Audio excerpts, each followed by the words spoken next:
A very good morning, Zimbabwe, and welcome to Africa and Beyond Television Network. And this hour, we are taking a look on Say Week Now versus Levels. You know, poverty. So Levels was begging for a car, and here is how Say Week Now responded. I don't owe you anything, my brother. Yeah, problem is don't need zungu too much. Rufondera victim a video call vunza ofatara nemukuru ku speed nde I don't owe you anything gashamari. Nditokutengera nemoyo wangu, so you have to keep quiet. Hanzi mgocho nopo anyerere. Zvinomanje vatangaita zungu data to follow up or to vunza how far did then you cancel the whole thing. Ngada wakati mota 2 weeks ago but mara rufondera victor vunza how far vanazati amnani zungu. I don't owe you anything, my brother. So this is it. If you take a look onto this whole statement, it then makes us wonder and question. Levels is a producer who is supposed to be running a very profitable brand, Kuchu Sport.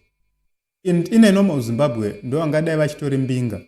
But because they are running in a failed country, they can't. They are begging cars from other people, the people who are looting. Let us hear a response to Say Week Now. Shwashwa nyika yese tinoshainirwa nezimunhu risingagone kudissecta pipe yekufema nepipe yekumedza nayo hatichagone richifambira kudenga ngonge econ ndo zimunhu wani rati nyika yese ana Levels una dzungu mvane una dzungu ndama pipe akazara mafuta harizivi kuti pipe yekupinda nemweya ndeipi yekubuditsa mweya ndeipi hapana rakakufutunuka rakadaro nepfungwa harina ndorinote ndoratoti aiwa yechi ndomurume ari muno menyika aiwa akaipava futseke tokuona muchikomenta tumahwero tuchikomenta pa. So this is it. It's a very, very, very sad situation, Ekuti. This is how people are now living. They are now beggars. Guys, muno namo kusvika pakukumbira mota simply because you can't buy yourself skoro yako.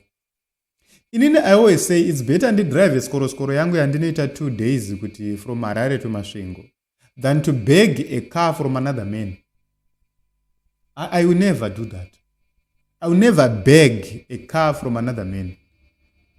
You know, hapana chinhu chinorwadza panyika sekugara uchikumbira vamwe varume.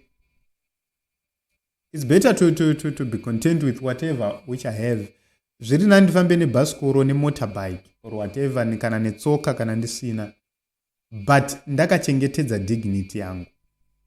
Your dignity is of much importance if you do not know. So it's embarrassing, but it is what it is.